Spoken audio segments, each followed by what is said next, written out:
This morning is going to be 1 Corinthians chapter 14. It says that we're only going to be reading to verse 19, but I've extended that. We're actually going to be reading almost the whole chapter together this morning. So we're going to read clear through to verse 33.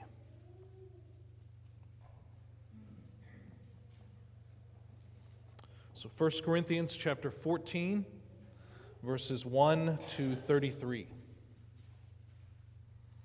Paul says, "Pursue love and earnestly desire the spiritual gifts, especially that you may prophesy. For one who speaks in a tongue speaks not to men, but to God. For no one understands him, but he utters mysteries in the Spirit. On the other hand, the one who prophesies speaks to people for their upbuilding and encouragement and consolation. The one who speaks in a tongue builds up himself, but the one who prophesies builds up the church. Now, I want you all to speak in tongues, but even more to prophesy. The one who prophesies is greater than the one who speaks in tongues, unless someone interprets, so that the church may be built up. Now, brothers, if I come to you speaking in tongues, how will I benefit you unless I bring you some revelation or knowledge or prophecy or teaching? If even lifeless instruments such as the flute or the harp do not give distinct notes, how will anyone know it is played? And if the bugle gives an indistinct sound, who will get ready for battle?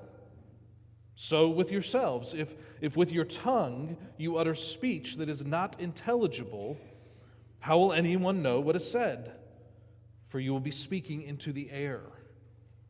There are doubtless many different languages in the world, and none is without meaning. But if I do not know the meaning of the language, I will be a foreigner to the speaker, and the speaker a foreigner to me. So with yourselves, since you are eager for manifestations of the Spirit, strive to excel in building up the church. Therefore, one who speaks in a tongue should pray that he may interpret. For if I pray in a tongue, my spirit prays, but my mind is unfruitful. What am I to do? I will pray with my spirit, but I will pray with my mind also. I will sing praise with my spirit, but I will sing with my mind also. Otherwise, if you give thanks with your spirit, how can anyone in the position of an outsider say amen to your thanksgiving when he does not know what you are saying? For you may be giving thanks well enough, but the other person is not being built up. I thank God that I speak in tongues more than all of you. Nevertheless, in church, I would rather speak 5 words with my mind in order to instruct others than 10,000 words in a tongue. Brothers, do not be children in your thinking. Be infants in evil, but in your thinking be mature. In the law it is written, by people of strange tongues, and by the lips of foreigners will I speak to this people. And even then they will not listen to me, says the Lord. Thus, tongues are a sign, not for believers, but for unbelievers, while prophecy is a sign not for unbelievers, but for believers. If therefore the whole church comes together and all speak in tongues, and outsiders or unbelievers enter, will they not say that you are out of your minds? But if all prophesy, and an unbeliever or outsider enters, he is convicted by all. He's called to account by all. The secrets of his heart are disclosed, and so, falling on his face, he will worship God and declare that God is really among you. What then, brothers? When you come together, each one has a hymn, a lesson, a revelation, a tongue, or an interpretation. Let all things be done for building up. If any speak in a tongue, let there be only 2 or 3, or 2 or at most 3, and each in turn, and let someone interpret. But if there is no one to interpret, let each of them keep silent in the church and speak to himself and to God. Let 2 or 3 prophets speak, and let the others weigh what is said. If a revelation is made to another sitting there, let the first be silent. For you can all prophesy one by one, so that all may learn and all be encouraged. And the spirits of the prophets are subject to prophets, because God is not a God of confusion, but of peace. We'll stop there. Let's say a brief prayer together. Father, once again, we are broaching a difficult subject this morning, and we need your help in understanding it. We need your help in order to receive it as we're meant to receive it. So would you please be with us over these next few minutes? Would you give us ears to hear and hearts that are receptive? And would you give me the ability to speak with clarity and to speak in a manner that is edifying for everyone here? God, without you working here in our midst, this is all pointless. We need you to empower us. We need you to make our time together something that is spiritually meaningful and something that is impactful in a lasting way. So please do that for us this morning. We ask it in Christ's name. Amen. Well, as you can tell from the passage we just read, this morning we begin our consideration of the highly debated subject of speaking in tongues. Chapter 14 of 1 Corinthians is the primary text in the Bible on this subject. And it's garnered more than a little disagreement. So entire books literally have been written on this subject, and entire denominations literally have been defined by their stance on this subject. So with that in mind, I do need to make it clear up front that there is no possible way that I can express all of my own thoughts on this subject in just one sermon, let alone cover all of the various views and disagreements on this subject that are held by others. There's no way to do that. So no matter how I approach this, for some, I will have no doubt said too little, and for others, I will no doubt have probably said a little too much. But given the subject matter, I think that might be unavoidable.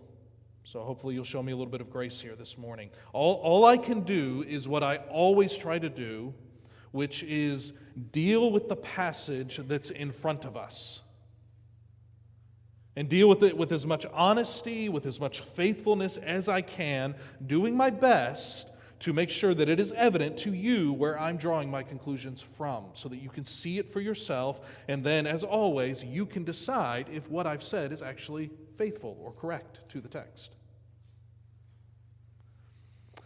To give you some idea of where I'm coming from this morning, so that you know some of my history with this controversial subject, I have dedicated what some would consider to be an inordinate amount of time to this subject.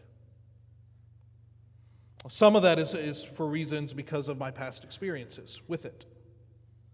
My early Christian years were spent in Pentecostal circles, where almost everyone I knew spoke in tongues, or at least they believed that they did.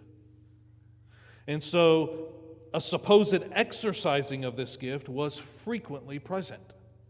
Whether it was showing up in small group meetings, whether it was showing up in prayer meetings, whether it was showing up in Sunday school, whether somebody did it when praying for a meal when you went out to eat, it was certainly there frequently in Sunday morning services. Sometimes it took the form of what was called a message in tongues, which required an interpreter to translate for the congregation. But most of the time it took the form of what was believed to be a personal prayer language of some sort. But whichever form, whichever expression it took, speaking in tongues was the norm, because it had been, in my opinion, wrongly elevated to a place of importance that the gift was never meant to have in the church. And so eventually I left those Pentecostal circles, having recognized from very early on the abuses of the spiritual gifts in general that were taking place on a regular basis. And the churches I then became a part of were either completely against all things charismatic, or they were so overly cautious of these kinds of things that no one ever did something like speak in tongues. Ever. And I would be lying if I said I wasn't perfectly comfortable with that. I'm still pretty comfortable with something like that. So much so, in fact, that later my Bible college and my seminary education were both, by choice, Southern Baptist affiliated. Which means, for those of you who don't know, that as a part of my education, when it comes to this subject, I was formally trained to understand that the gift of tongues had ceased a long time ago, and that in the Bible, tongues was most likely nothing more than first century Christians being enabled to speak in a foreign human language that they didn't currently know. And this gift was especially for the sake of witnessing. So it was primarily an evangelistic tool that was given to the first century church. The last thing the gift of tongues could be, according to these institutions, was some kind of an unknown prayer language given to Christians for personal use. Now, I tell you all of that. I normally don't start sermons this way, but I tell you all of that because as someone who understands the primary positions on both sides of this debate and understands them well from both experience and formal training, and as someone who has rejected and who still rejects the gross abuses of this gift, which are so prevalent in certain circles of Christianity today, based on the text before us this morning, which I have to be faithful to, I'm nonetheless going to argue against my biases and training. And I'm going to argue that the gift of tongues that Paul is speaking about in this passage, it is something like an unknown prayer language given to select Christians for their personal edification. So I'll say that again. It is my conviction, according to this passage, that the gift of tongues is something like an unknown prayer language given to select Christians for their personal edification. And since the gifts of the Spirit will continue in the church until the coming of Christ, we saw that last week in chapter 13, since that's the case, in my opinion, this gift of speaking in tongues is still active and available for Christians today, even some of you in this very room. And believe me, I know, through conversations I've had, that makes some of you very uncomfortable. So as I said last week, let me say this again. You don't have to agree with me on this subject. This isn't a salvation issue. You can hold a different view than me, and that is totally fine. Totally fine. But if I've earned any trust with you in the way that I've handled the Bible over this past year and a half, what I would ask you to do this morning is the same thing that I did. I would ask for you to do your best to set aside all personal opinions and biases on this subject. And possibly even more important than that, do your best to disassociate any negative experiences you've had that are related to this subject. Do your best to set that aside so that as much as is possible, you're able to approach this topic with openness. Not allowing anything to potentially hinder your ability to hear what Paul might be saying here. Certainly not allowing anything to potentially pollute what he might be saying. So in other words, we want to make sure that what we're doing this morning, all of us, is that we are taking this passage as it stands and wrestling with it on its own terms, not our own preconditioned terms. So this morning, all we're going to be considering is what Paul says the gift of tongues is. And then next week, we'll consider why that matters in the overall point of this chapter. And I'm doing it this way. I wasn't originally going to do it this way, but But I decided to because I feel it's best to do it this way, because Paul and the Corinthians already know what speaking in tongues is. And so Paul's just stating it matter-of-factly all throughout this chapter. And so we need to actually be able to catch up with them in order to even be able to get what the meaning and application of this chapter is for us without being distracted constantly by this weird thing called speaking in tongues. So what we're going to do is we're going to look at the text together. We'll get some basic information to work with, and then we'll ask some probing questions about what we see. Now, as we look at the text together, you probably saw it a moment ago when we were reading it, Paul is discussing the gift of tongues in contrast to the gift of prophecy. And he's doing that for reasons we'll talk about more next week. But just know, as we start this, in this first part here, we're going to be thinking about the gift of tongues primarily in contrast to the gift of prophecy. So that's how we're going to get our information here up front. So let's get into the text. Coming right out of the famous love chapter from last week, chapter 13, Paul now says in verse 1 of chapter 14, "Pursue love and earnestly desire the spiritual gifts, especially that you may prophesy." Especially that you may prophesy. So, as we desire the gifts of the Spirit, among all of the gifts, prophecy is especially important for us to want, Paul says. And if we were to ask why, Paul's answer is then in verse 2.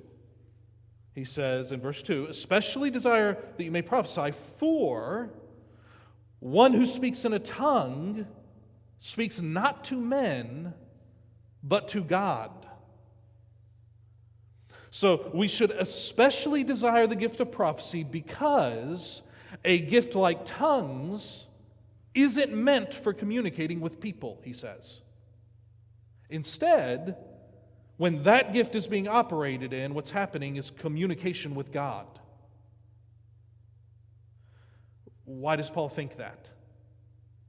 Why is it that speaking in tongues is definitely communication with God rather than with people? Finishing verse 2, he goes on to say, "For," it's communication with God, "for no one understands him," that is the one speaking in tongues, "no one understands him, but he utters mysteries in the Spirit." That is, he utters things that are unknown in the Spirit. So the inability to understand or comprehend what's being said when someone is speaking in tongues is the proof, according to Paul, that what's being said isn't meant for people. Because if it were meant for people, the Spirit of God presumably wouldn't be speaking in a language that people are unable to understand. I wonder if you see that logic in there in verse 2.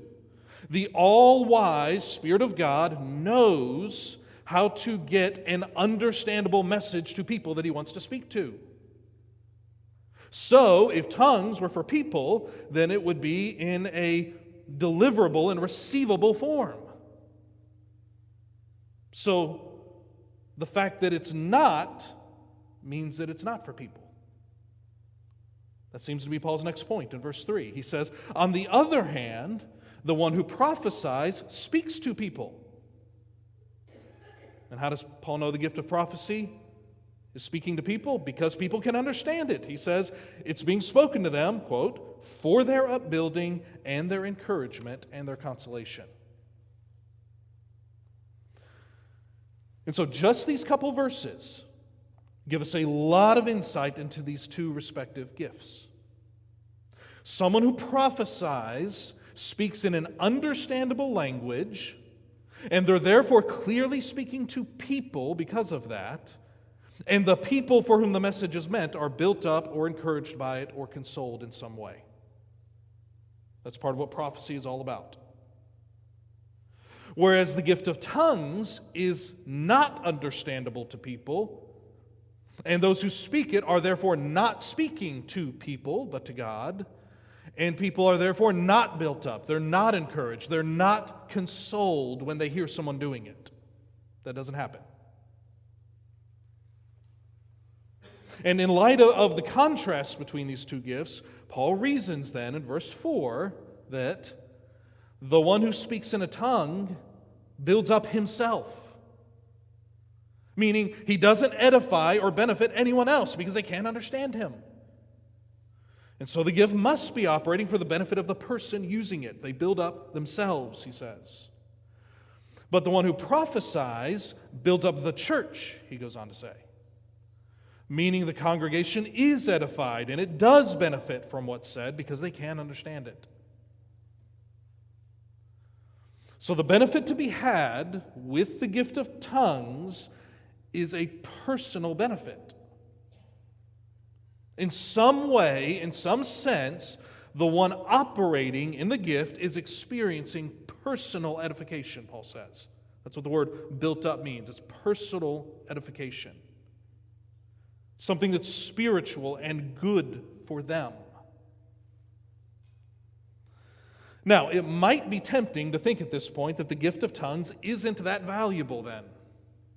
Because who wants a gift that doesn't help anyone else around you, especially a gift as weird as speaking in tongues? Who wants that? But Paul doesn't want us to think that way. Because apparently the personal edification that's experienced is beneficial enough that Paul then says this in verse 5. I want you all to speak in tongues, but even more to prophesy. The one who prophesies is greater than the one who speaks in tongues. Again, we'll talk about the contrast between tongues and prophecy a little bit more next week. But for now, the point is that regardless of a lack of edification being had in the church, the personal edification from tongues is such that Paul wishes all Christians had this gift. I mean, right? I'm not messing with the text here. It seems pretty unambiguous. He says, I want you all to speak in tongues. In fact, the personal benefit of this gift is apparently so great that Paul says down in verse 18 that he literally thanks God that he operates in the gift more than all the Corinthians do. You see that down in verse 18? He says, I thank God that I speak in tongues more than all of you. Paul found great personal benefit in this gift, and he wanted the Corinthians to have that as well. Now, as I was saying in the beginning, I completely understand why this particular spiritual gift can be so off-putting for many people in the church. It has, again, as I said, been greatly abused and misused. I know it by experience. I'm intimately acquainted with it. And it's been attached to movements and theologies that are not just wrong, but that I would say are dangerous to the church. But despite all of that, we have to reckon with the fact that Paul is telling us that when it's the real thing, not the counterfeit, not the abuses, when it's the real thing that he experienced, and it's being used the way that it's meant to be used, the gift of tongues is just that. It is a gift. It is good and pure and wonderful because it is from God, he says. Something that Paul wishes all Christians could experience, and something that he himself participates in with great frequency and thanks God for the fact that he does. And if we don't, or if we can't feel the same way about it, it's not because we're right and Paul's wrong. It's because we're missing something here. We're letting something pollute our thinking on this subject. So far, we've seen basically three things. Number one, speaking in tongues is communication with God, not people. Number two, that what's being said is in the form of mystery, meaning that for whatever reason, it can't be understood by those who hear it. And number three, it significantly builds up or edifies the person who's operating in the gift, but nobody else.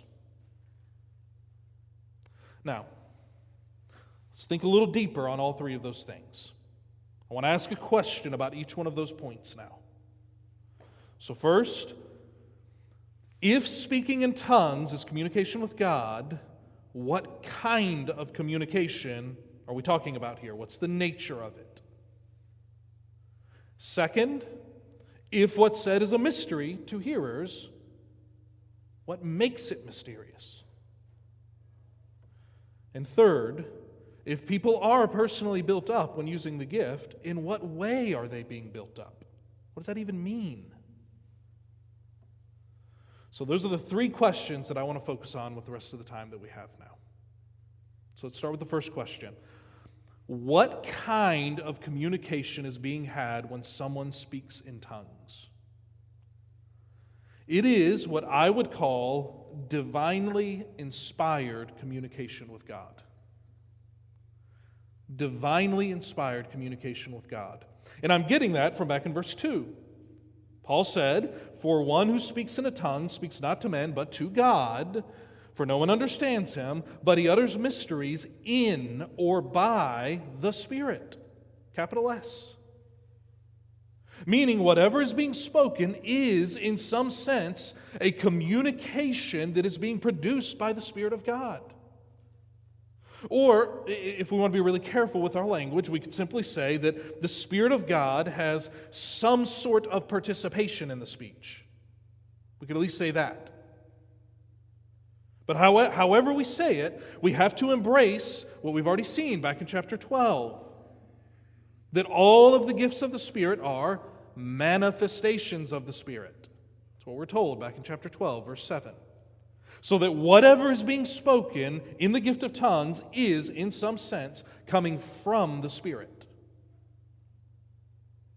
But it's not all the Spirit, or only the Spirit that's speaking. Because not only does Paul say that this communication is being spoken in or by the Spirit of God, but he also says that it's the individual person who's doing the communicating. So pay close attention to the pronouns here in verses 14 to 17. Paul says, "For if I pray in a tongue, my spirit prays, but my mind is unfruitful. What am I to do? I will pray with my spirit, but I will pray with my mind also. I will sing praise with my spirit, but I will sing with my mind also. Otherwise, if you give thanks with your spirit, how can anyone in the position of an outsider say amen to your thanksgiving when he does not know what you're saying? For you may be giving thanks well enough, but the other person is not being built up." So, over and over in those verses, Paul attributes the speaking in tongues to the individual doing the speaking. Meaning we can't simply say that it's all the Spirit of God, nor can we simply say that it's all a person that's doing it. It's both. There's a mysterious convergence of thought and expression happening between the Christian and the Spirit, so that what is said is both of them speaking when it happens. And this shouldn't be too crazy to us because we believe something very similar about the inspiration of the Bible.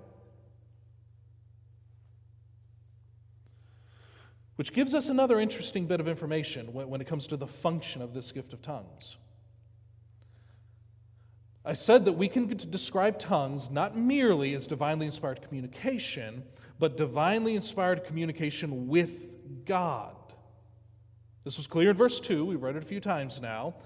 Paul says, one who speaks in a tongue speaks not to men, but to God. This is again repeated at the end of the chapter. If you look all the way down to verse 28, Paul says, if there's no one there to interpret, let each of them, that is, those who are speaking in tongues, let each of them keep silent in the church and speak to himself and to God. So 2 times, It's explicitly said that speaking in tongues is a communication that's between the Christian and God. And in support of this, Paul helpfully gives us 3 examples of what this communication is like. In verse 14, we've already read it. He says there's general prayer that is spoken to God through tongues. He says, if I pray in a tongue, my spirit prays, but my mind is unfruitful. After that, he says there's praise that's given to God through tongues. And in this case, it's even sung in tongues, he says. It's in the middle of verse 15. I will sing praise with my spirit. Still talking about speaking in tongues, but I will sing with my mind also, so that I can understand it. And then lastly, tongues can communicate thanksgiving to God. He says in verse 16, if you give thanks with your spirit, how can anyone in the position of an outsider say amen to your thanksgiving when he does not know what you are saying? So for all those reasons, according to our passage this morning, when we ask what kind of communication is being had with the gift of tongues, the answer is, as far as I see it, speaking in tongues is a divinely inspired communication with God that commonly takes the form of prayer, praise, and thanksgiving.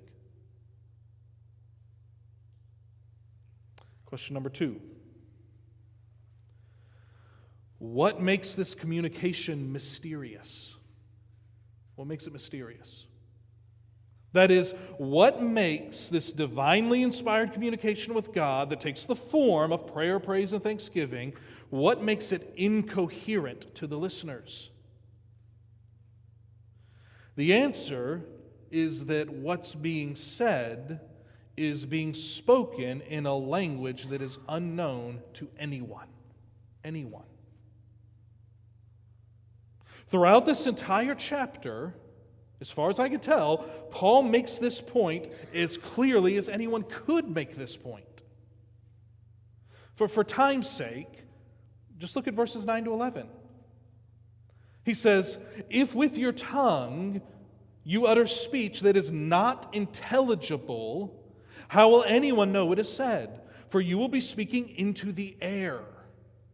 Meaning, no one is getting what you're saying when you're speaking in tongues. It's just unintelligible sounds floating through the room, floating through the air. You're like a foreign kung fu movie with no subtitles. That's what's going on. And then he says, verse 10, there are doubtless many different languages in the world, and none is without meaning, but if I do not know the meaning of the language, I will be a foreigner to the speaker, and the speaker will be a foreigner to me. So that someone who's speaking in tongues comes across to everyone listening like a citizen of some foreign people group whose language is unknown. That's why this divinely inspired communication with God is so mysterious, because it's an unknown language. Not only is it an unknown language to Christian listeners in the church, but it's an unknown language to the speaker themselves. What did we already hear Paul say? He said, if I pray with my spirit, my mind is unfruitful when I'm doing it. That is, I'm praying in tongues, and I have no clue what I'm saying as I do it. None. When Paul speaks in tongues, the language he's speaking in is foreign to him as well. Not only that, but it's also foreign to anyone who might walk in the room, no matter who they are or where they're from. Look down at verse 23. Paul says, if therefore the whole church comes together and all speak in tongues and outsiders or unbelievers enter, will they not say that you are out of your minds? And Paul knows that Corinth is a massive hub for commerce and trade and a major world intersection for travel at this time. And that the outsiders or unbelievers that might enter could come from anywhere in the known world. And yet he says that they won't understand what's being said, no matter who they are. Instead, they'll think Christians are insane if they come into the church and hear people speaking in tongues. And this is where people start to get really uncomfortable with the subject. Because if it's not a known language of any people group on this earth, then what is the language? We don't know. That's the honest answer. We don't know. We're never told. But it seems that the options are safely reduced to the general categories of the heavenly or the angelic. After all, it is the Spirit of God speaking, so it certainly qualifies as heavenly. And Paul did, maybe you caught it last week, Paul did say in verse 1 of chapter 13, when talking about spiritual gifts, he said, "If I speak in the tongues of men and of angels, but have not love, I am a noisy gong or a clanging cymbal." Now, of course, that could just be hyperbole on Paul's part. That could just be exaggeration, absolutely. In fact, it likely is. But it might not be. It's hard to know. Either way, it seems that what we're left with in chapter 14 is that tongues is mysterious in its communication with God because it's a language unknown to mankind. Now, some of you, no doubt, especially if you were in Jay's Sunday school this morning, are probably wondering where something like Acts chapter 2 fits into all of this. In Acts chapter 2, on the day of Pentecost, the Spirit of God was officially released on the church, and the 120-ish disciples were filled, and they began to speak in tongues, we're told. And the Jewish people from all over the known world who were in Jerusalem for the festival at that time, they heard this, and they turned to listen to the disciples. And they each said that they heard the works of God being proclaimed in their own language, their own earthly language. So how does that fit in with what we're seeing here in 1 Corinthians chapter 14? My answer is that it doesn't. It doesn't. Many scholars from both sides of this debate, many scholars have long recognized the significant difference in what happened on the day of Pentecost in Acts 2 and the gift of tongues that Paul's talking about in 1 Corinthians 14. They're radically different experiences. I'll give you a few examples. In Acts, the sound of rushing wind and tongues of fire came down and rested on the disciples before they spoke in tongues. That is not happening with the gift of tongues, as Paul's talking about it in Corinthians. In Acts, all the crowds hear and understand what's being said in their own language, they say. In Corinthians, it's clearly stated that it's an unknown language that no one understands. In Acts, the disciples are speaking to people. In Corinthians, the gift is something that's only spoken to God, Paul says. In Acts, what's being said seems to be general knowledge or revelation about the works of God. In Corinthians, it's specifically prayer, praise, and thanksgiving. Lastly, in Acts, what's being said is for the edification of the people listening, even their salvation. But in Corinthians, what's said is only, according to Paul, for the edification of the person speaking. And unbelievers reject it and call us crazy. Night and day differences. So it's my position that we should not conflate what's happening on the day of Pentecost with the gift of tongues, not as Paul is describing it in our passage. Which brings us to the last question. How are people who speak in tongues being personally built up or edified? What's going on there? Well, the passage, as far as I can tell, doesn't tell us. I don't know of anywhere else in the Bible that tells us. Romans chapter 8, verse 26 gets close. That's often quoted in this discussion. However, that is not talking about speaking in tongues. There are some principles there that do cross over, but that is not talking about tongues. So the short answer is we don't know. But see how this lands on you. See how this lands on you. One explanation given from critics, meaning people who do not believe in the gift of tongues, that it's operational today, that it's a real spiritual phenomenon. When explaining what they think is happening from a psychological perspective, they've compared it to a form of therapeutic free writing. Now, free writing, in this kind of a context anyway, it's when a person gets pen and paper and they start letting their hand just write whatever it wants to.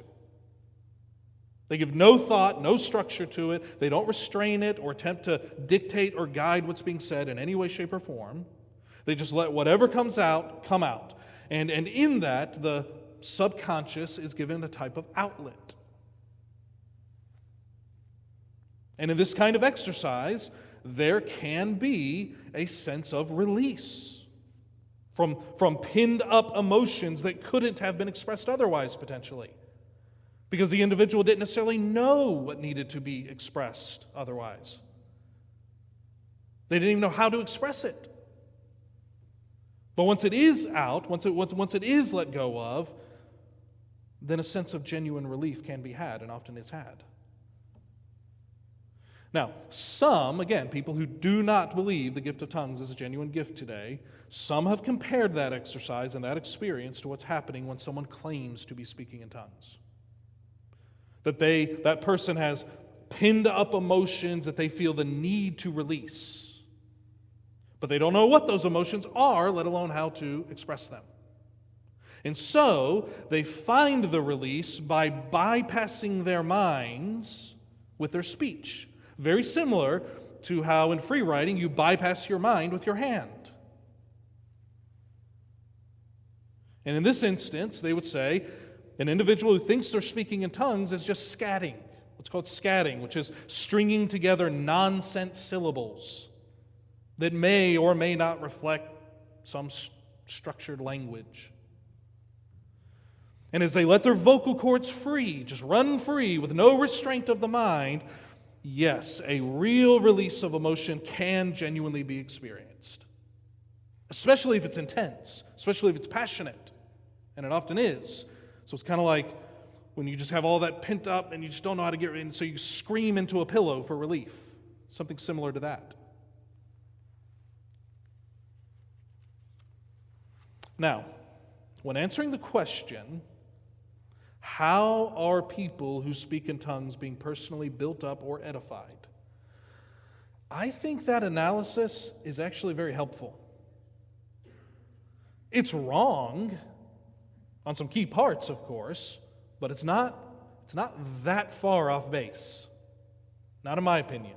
I mean, no, when the gift of tongues is genuinely being operated in, the individual isn't scatting. They're speaking in a real, intelligible language. It's just unknown to us. But I think something very similar to free writing is happening. But it's being aided and it's being guided by the Spirit of God so that, yes, the mind of the speaker is unfruitful, Paul says. But what they're saying is real, and it's significant, and they can feel that as they're saying it. They can sense that as they're communicating it. And prayers are given, and praise is given, and thanksgiving is given in ways the speaker didn't know needed to be given, let alone how to express it. According to friends of mine, and if anyone's genuine in this, it would be them. According to friends of mine who believe they speak in tongues, they say there's a wonderful release of emotions and fears and worries and struggles and, yes, joys and praises and thanksgivings that they were all too deep to understand to know how to express otherwise. And the Spirit of God, knowing it all and experiencing it all with them, with us, provides them in this gift with verbal formulations to those things, allowing them to be expressed more fully and more perfectly. And the result is that they are edified. They feel built up. And if that's correct, again, I would refer you to Romans 8:26 as a basis for this principle. It's in the Bible, just isn't directly applied to tongues in this way.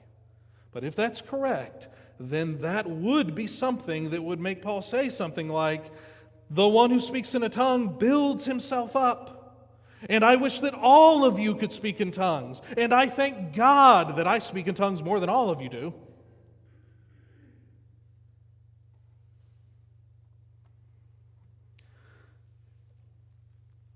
It's hard to know how to end a sermon like this. It's information heavy for some people. And it's based on an odd topic to some people as well. But if nothing else, trying to find some kind of application, leave church this morning knowing that according to this whole subject of spiritual gifts that we've been in for a couple weeks now, we're coming to the end of it. But according to this whole subject, know that you have a God who is truly present with you in remarkable ways. He's working in you. And He's speaking through you in all kinds of ways. And experiencing your life with you intimately. So that you're never truly alone. Not really. And He graces His people with beautiful gifts. Which includes things like a divinely inspired communication with our God. So that you can express and release things that so desperately need to be released sometimes. And even if you never experience this particular gift of tongues, you are promised that doesn't mean that God the Spirit is any less present or any less active in your life, any more than it would mean if you didn't receive a different gift. He's still with you. He's still actually interceding for you in amazing ways. But more than that, even more than that, is being held out to us in the gift of tongues. That's what I take from this. And we're being invited to desire it, he says, and to pray for it. So I hope you will. I hope you will. Next week, now that we're all caught up with Paul and the Corinthians and we know what tongues is, at least as far as I understand it, we can see what the real message of chapter 14 actually is, because it isn't actually about tongues. It's about something else. So, Lord willing, we'll look at that next week.